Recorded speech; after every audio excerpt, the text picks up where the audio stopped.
Yeah.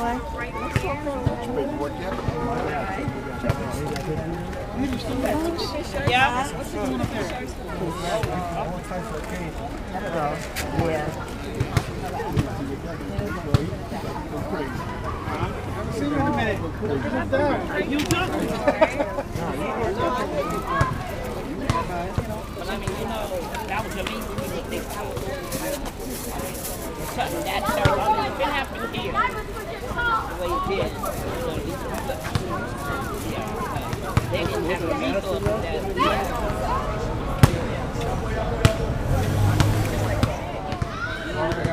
That's right. That's right.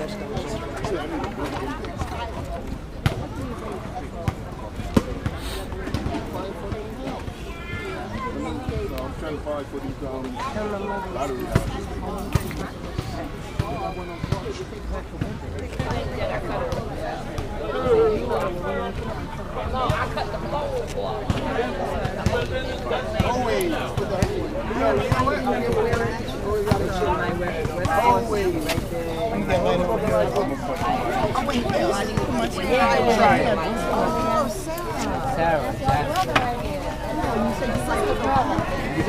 Everybody good?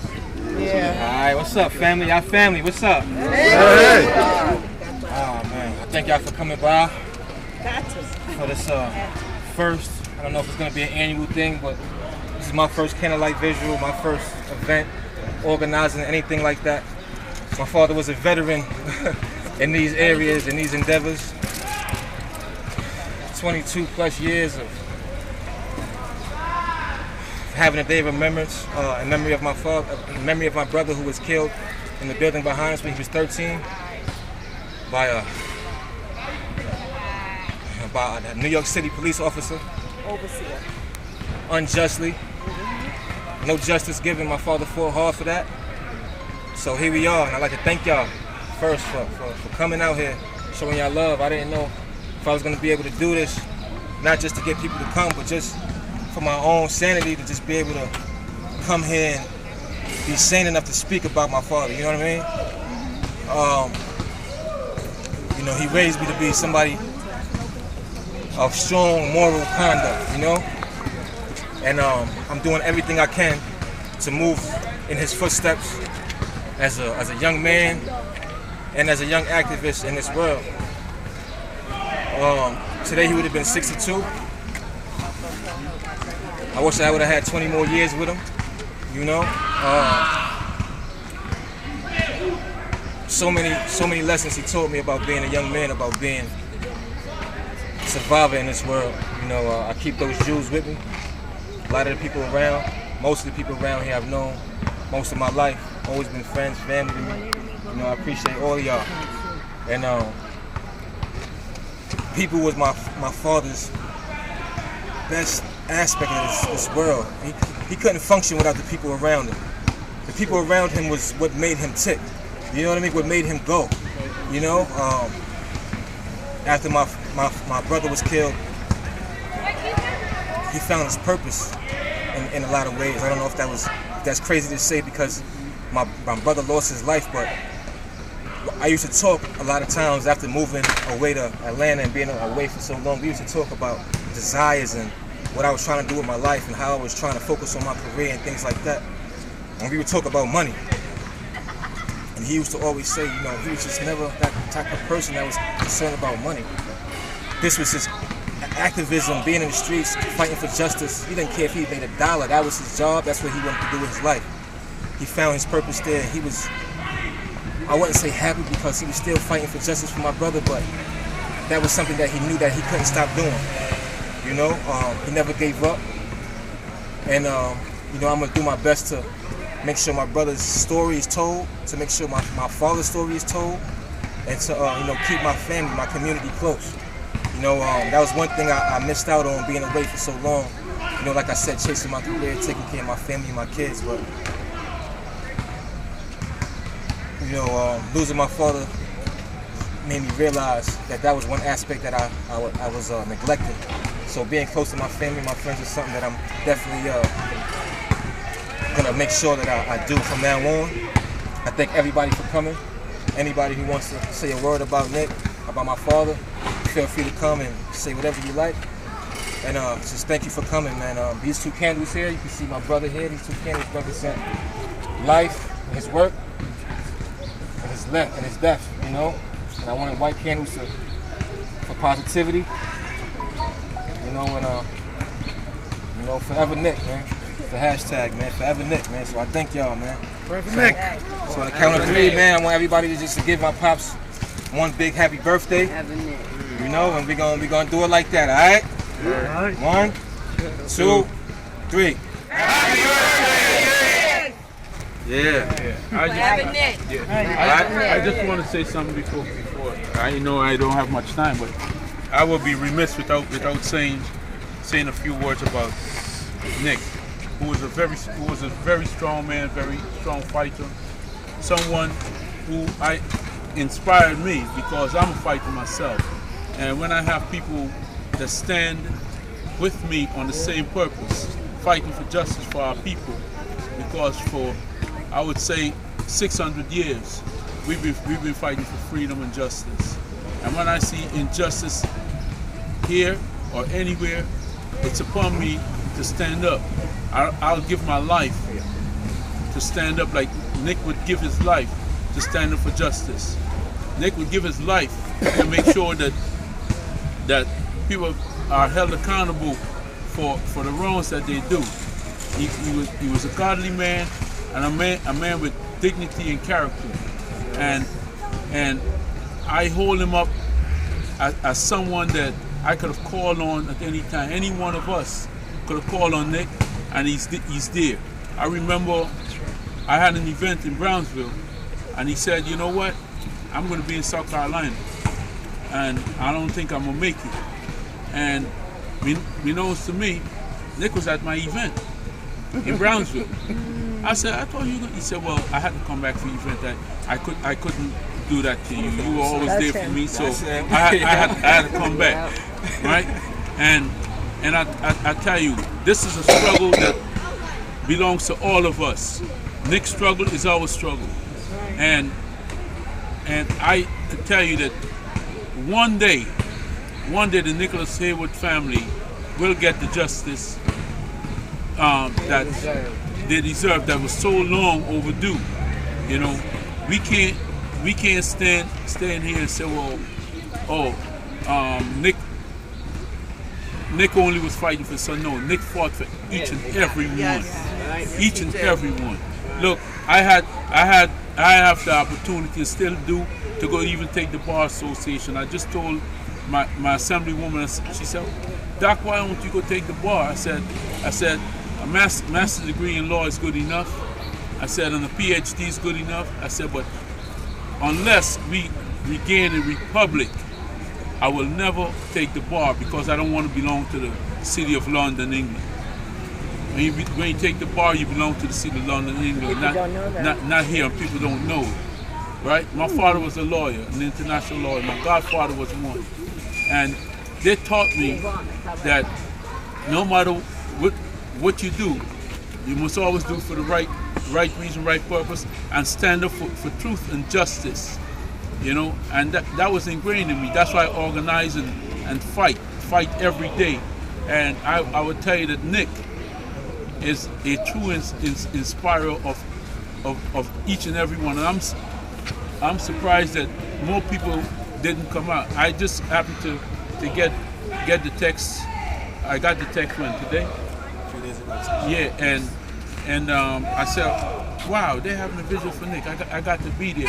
I was over in the court fighting for a young man to be released, and I'm hoping that this week they're able to release. He's being held illegally. He was kidnapped by this same system who claim that they don't kidnap nobody. This guy, he was prosecuted and found guilty on a fraud case, and his case, I don't want to stray away from the topic, but his case was overturned. He fought and overturned his case, and they refused to release him.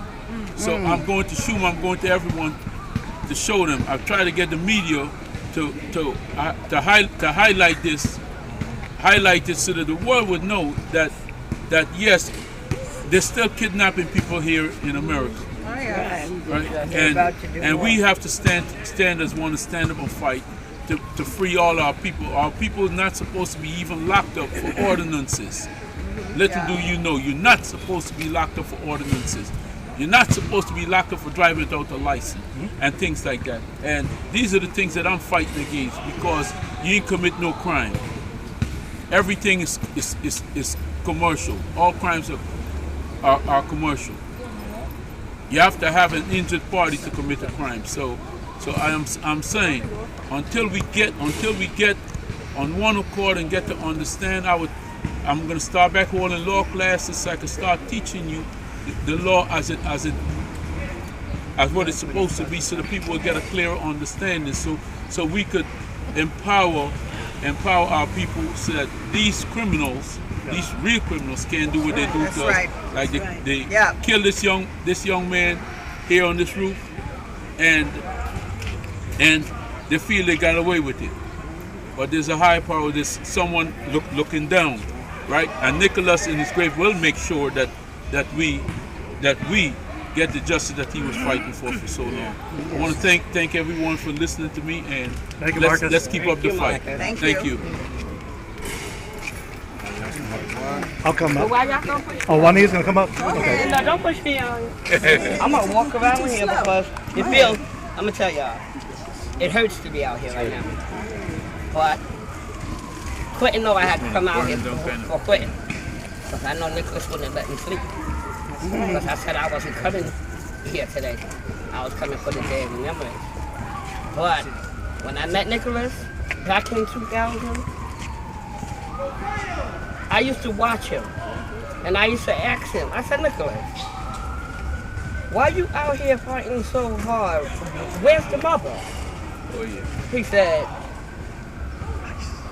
I'm fighting for my son. Didn't answer that question, where's the mother? He kept on. I kept watching him.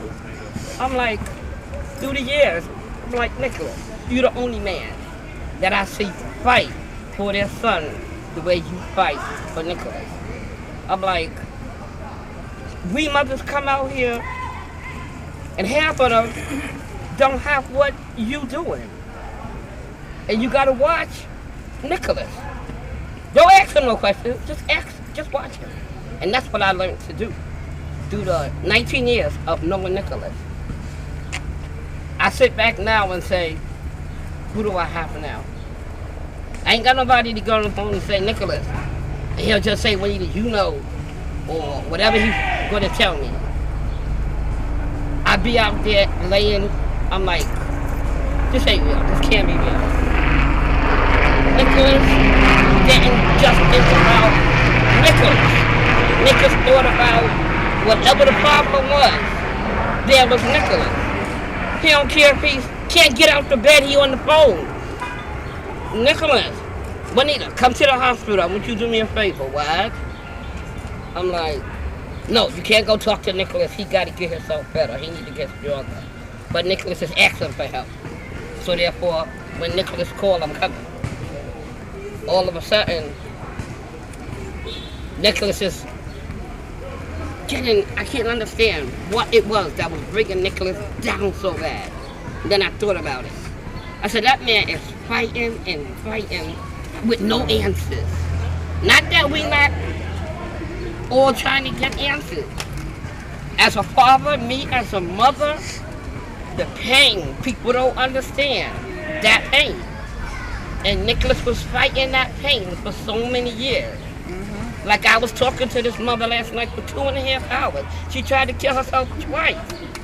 And I'm telling her, that's not what your son wants you to do. I said, we talked about Nicholas. She said, I remember when you and Nicholas came to my house out in Jersey. Because Nicholas had a day of remembrance here. I get a call on the phone from this other mother, I can't think of her name right now. And I said, Nicholas, there's a mother in trouble. He said, what are you talking about? I said, Nicholas, there's a mother in trouble in Jersey. We need to go talk to her. Nicholas got me from my house that next day. We was in Jersey. She said, Juanita, you don't know what that did to me. You and Nicholas coming to my house. and we talked about what it is. And it is the support of each other that helps us to try to get through what we deal with. And people like Nicholas that understand and don't give up. He never gave up. And he'll let you know you don't have to give up. Because it's the system. It's not something that you have to live under every day. It's what you want to do with it. And what do we do with it? We fighting it. Saying we don't believe in our sons or daughters' lives being murdered. Everybody has a right to life. And you taking away our children's life, it's not right. He's talking about the system committing a crime. They did commit a crime. They hurting me. They hurting all of us by not being able to live every day and try to be human beings. Why? Because people like our system, not people like Quentin, Shirley, Steve, Sarah, Marcus, all of us, we want to make a difference. And Nicholas went to his deathbed trying to make a difference. And I feel if somebody could do that, who other than us to stand up and say, if it was good enough for him, why can't I try and at least try and make a difference? Thank y'all. Thank you. Thank you, Juanita. Thank you. My name is Travis Morales, and I first wanted to say that the Comrade Carl Dix of the Revolutionary Communist Party sends his respect and his remembrances of Nicholas. He couldn't be here today. He's been out in Los Angeles with the Get Organized for an Actual Revolution tour, but he wanted people to know that he sends his respects and his remembrance. He became a good friend of Nicholas's. And I just want to say that, Nicholas was special, very special. What happened to Nicholas Jr. has happened to thousands and thousands and thousands and thousands and thousands of other people, mainly disproportionately Black and Latino. And parents and family members react different ways to when their loved ones are murdered by the police. It's a lot of people, quite frankly, they're broken by what the police have done to their families, to their loved ones. It's people have a hard time confronting it, very difficult time, and they should have a difficult time confronting this. It's like the father of Marley Graham kept saying, why did they kill my son? Why did they kill my son? Why did they kill my son? But Nicholas was special because, yes, he was heartbroken. Yes, he cried. But Nicholas decided he wanted to fight and get justice for Nicholas Jr. And that whole struggle, for those of you who knew him, it was transformational because he became a fighter for justice for Nicholas Jr., yes, but he became a fighter for justice for all the people who've been murdered by the police. You could call Nicholas and he would show up. He would come. He would go meet with family members whose loved ones had been killed. He'd be talking to them about they got to stand up and fight this. And he became a leader in this whole movement against police brutality. And through this whole process, he also became a fighter for. Look, he was concerned not just about the police murdering Black people, though he was very concerned about that, but he became concerned about people of all nationalities. He became concerned about humanity. He cared about humanity. He wanted to see a new and better world, right? And he was thrust into this by what this system did to his son, Nicholas Jr. I mean, he and I would meet. There's a little Puerto Rican restaurant at the corner of Bergen and Fifth Avenue. We would meet there from time to time to talk about the revolution. We talk about what it's going to take to emancipate all of humanity. And he was, he wanted to know as much as he could. He'd read, we'd watch films together, but he became what a lot of people need to become. A fighter for all the people. And that's how I remember Nicholas. That's how I remember him. As someone who stepped forward, you know, to fight this system and to fight for the whole world. Thank you. I'm going to follow what Brother Travis just said. My name is Steve Yup, and many of you already know. I'm not going to read the whole thing. I just want to make sure it gets passed around. I met Nicholas in 1996. That's 23 years ago. And that's when we began to organize for the National Day of Protest to stop police brutality, repression, and the criminalization of a generation. That was the first National Day of Protest, October 22nd. And I have the privilege actually introducing him to Brother Carl Dix. And so I think, in fact, I don't know, Henry Williams is here, because Henry Williams was the first person who contacted me and told me about Nicholas's story. And it went for Henry Williams. I haven't seen him since the funeral, you know. But anyway, I do want to say something, read something from what Carl wrote, very briefly, a segment. But I'll pass these out. People can read on their own. Because I think the journey that Nicholas went through, as Travis kind of laid down the way that Juanita laid it down, is that we're not necessarily born as activists or fighters for humanity. It's a process.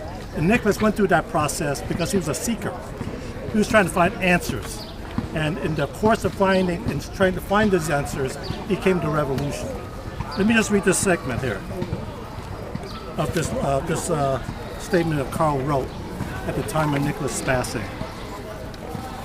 He was one of the people who initiated the Stolen Lives Project, which documented the bitter reality of how police across the country killed more than 2,000 people in the 1990s, most of them Black and Latino, most of them young, and many of them unarmed and doing nothing when their lives were taken or stolen by those who were sworn to protect and serve. After the book came out, he told me, that's Carl, that with the pictures and stories of people killed by the police, it looked like a high school yearbook, because so many of the victims were youth. Okay, Nicholas was for real. He was a radical guy, a seeker. He hated what the system has done to black people since the first Africans were dragged to these shores in slave chains 400 years ago. He came to hate all the injustices inflicted on people here and around the world. He hated it so much that he was wanting and willing to dig deeper to do something about it. He didn't just want to know how the system was perpetrating injustice against the people. He wanted to know why and what can be done about it. And this is a challenge, I think, that our previous speakers have put to us. You know, we not only have to become fighters for the issues that hit us personally, but can we transform ourselves to become fighters for all, for fighters for humanity? And so, again, let me share this with other people who haven't gotten this, and thank you for the opportunity. Thank you. Thank you.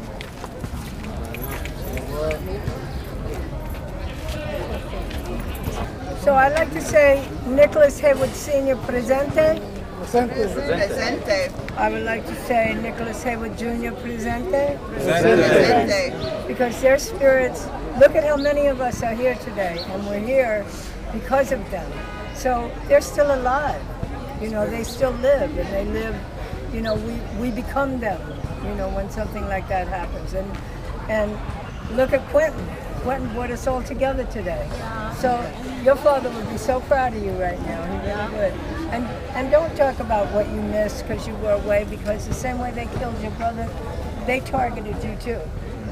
The same way Juanita, you know, whose son Malcolm Ferguson was killed by them, and she fights, they target her kids, you know, and they keep doing that. But we keep growing, and we keep being strong. You know, I'm part of the Justice Committee of the National Congress Puerto Rican Rights, and, you know, it's a fraternal organization, you know, with Stolen Lives and with the October 22nd, you know, all of us who do this work. And you're doing this work right now just by being here, you know, because what we have to face today, boy, what we have to face today, we better have courage. I would say that our task today is to survive this period, you know, definitely survive it and make sure that they don't come for your neighbor or your friend or yourself or your children, because they keep doing what they're doing, but it's not going to be forever. So, Presente, thank you for all of the beautiful spirit that's out here today, and thank you for bringing us together today.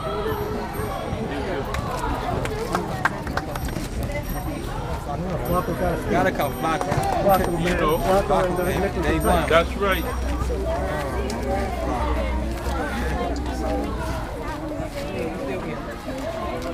Some of you might know me, some of you don't. My name is Flacco. I knew Nick since 95, something like that. Huh?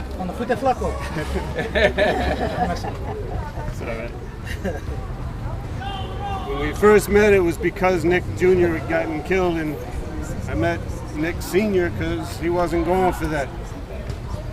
And we started working together on that. I was involved with the things that people were talking about. And in the course of all that time, see, Nick, he went from being my comrade in the fight around justice to my very good friend and my brother. That's what we told the security guard at the hospital who tried to kick me out one night. And he let me go, left me alone. Carl Dick's, that statement captures a lot about Nick and what he was about, what his life became about, and what he was doing. Nick Jr. was murdered by this system. Nick Sr. was also murdered by this system. I'm sorry.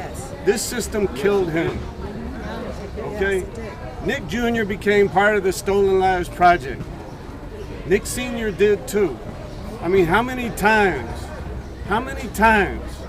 around this country, thousands of people. Travis said something about Marley Graham. I mean, there's thousands. There's a poster over here that I saw. I mean, this is just a few. This is what this system does to people around this country. And it's only one of the things, the outrages that this system is about and has been about since it came on the scene. With slavery, genocide, through Jim Crow, through the invasions of all kinds of countries, the theft of Mexico, all this stuff. This country is a nightmare and has been a nightmare. And Nick was coming to see that too. I mean, we stayed up for hours. This is why we got to be friends. We stayed up for hours talking. Sometimes we talked, sometimes we argued. One time we had a whole big thing between him and, what's it do? TK? The guy that we went to Pennsylvania to get your ass out of town. Oh, okay. Right.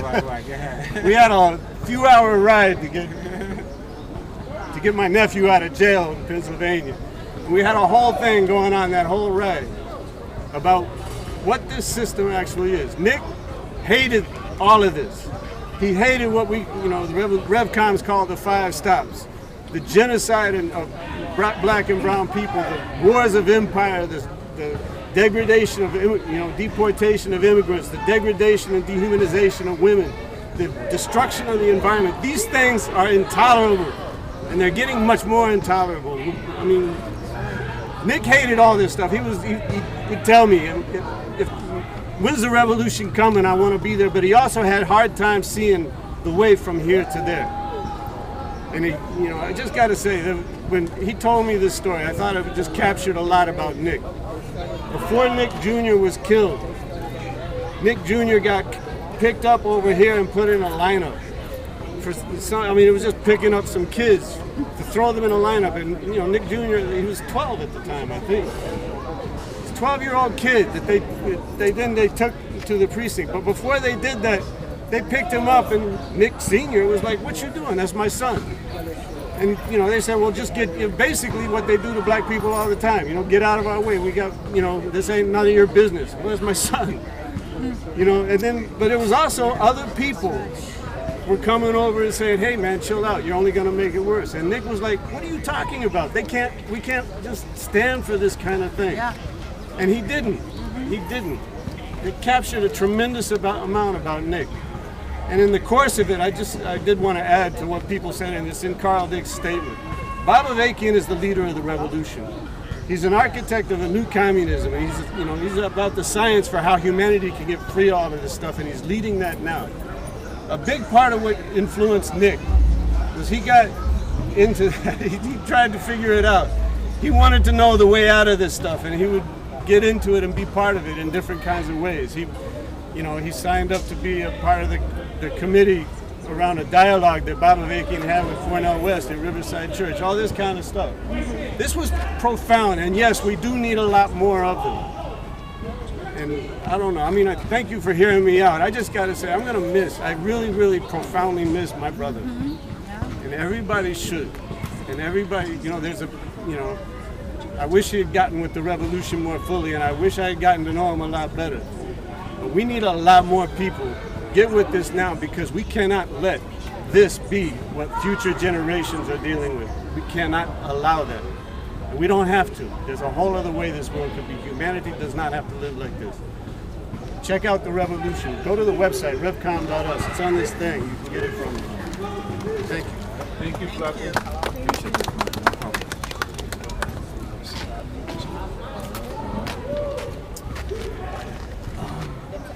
Thank you for putting this together. I think it's so important to continue to elevate Nicholas's legacy. My name is David Galarza. Who knows Spanish here? I'm going to give you a quick lesson if you don't. We're going to say this real loud so that everybody can hear this, right? Yeah. We're going to say Nicholas vive, la lucha sigue. We're going to say that 3 times. Nicholas vive, la lucha sigue. Ready? Nicholas vive, la lucha sigue. Nicholas vive. La lucha sigue! Nicholas vive! La lucha sigue! That's right. That's what Nicholas always conveyed. Nicholas lives and the struggle continues, right? He's transitioned, he's watching us, he's here in spirit. He's here through Quentin, he's here through all of us, right? I had the privilege and the honor of working alongside Nicholas on many different cases of police misconduct, police brutality, police violence over the years. What brought us together was the Justice Committee. It came out of the National Congress of Puerto Rican Rights, co-founded by Richie Perez, former Young Lord, and Vicente Panama Alba, also from the Young Lords.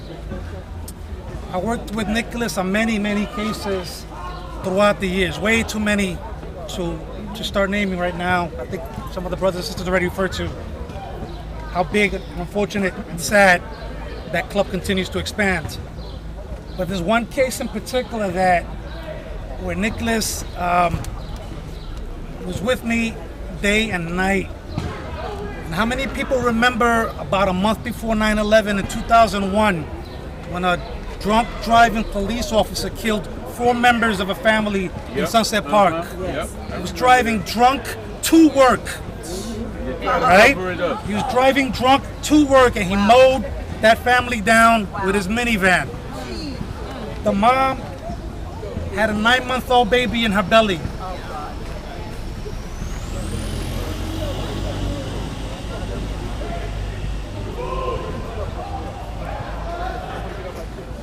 And it took everything we had to make sure that son of a gun was handcuffed and taken to justice. Because the PBA, the NYPD, did everything they could to hide evidence, to mess up the crime scene, and to give the officer the benefit of the doubt. They even, on video, showed how they were trying to give him a breathalyzer test that he could pass. Later, we come to find out that the 72nd Precinct in Sunset Park was filled with all kinds of police officers like that. Drunk, drugged up, filled up with testosterone and adrenaline and all kinds of stuff. Heads started to roll. Because even Giuliani, as despicable as he was then and now, had no choice but to fess up that these were problem police officers that should not have been out on the street. And we took over 1,000 people. Nicholas helped me organize that first rally, where we took over 1,000 people to the 72nd Precinct to say, no, lock that son of a gun up. Right? And I say gun because we got young people in the audience. But no, lock him up, and charge him with murder, because that's what he did. He killed 4 members of a family. And they were Latinos. They were Dominican, and South American, and Central American. And they were all young, in their 20s and their teens, and a baby that died in the hospital within hours of committing that crime, this police officer. Your dad, didn't matter what happened, didn't matter what time of day and when and where, like people have said already, yo, Nicholas, we're going to be at the Brooklyn Supreme Court for this. Yo, Nicholas, we're having a meeting with other parents to get them together to give them some moral support. Yo, Nicholas, we're going to have a press conference in such and such a place. Presente, presente, presente. That's what your dad was, is, continues to be. That's what's in your heart right now. That's why you're doing this. You know, because we all got to be presente for Nicholas. Because what happened to your brother, and what happened to your dad, because I believe what the brother just said, that he was a victim of the system. The same way that Erica Garner was a victim of the system. Because they were way too young to be taken from us. Way too young. But sometimes you die of a broken heart. You know, so we're going to continue to fight because your brother deserves it, because Nicholas deserves it, because all these kids that are here today, and I give you a lot of props for doing it here because the mural is beautiful, but this is what your dad would have wanted as well, you know, because this is where he held his basketball tournament, and this is the community that he continued to uplift, you know. Thank y'all all for coming out, man. We're gonna end it here. You know what I mean? Like I said, man, this is family right here. You know what I mean? Let's definitely stick a lot closer to everybody. And you know, happy birthday, Pop. Happy birthday, Nicholas. Balloons, but they got away from me up there. You wanted it closer. You know, exactly. Yep.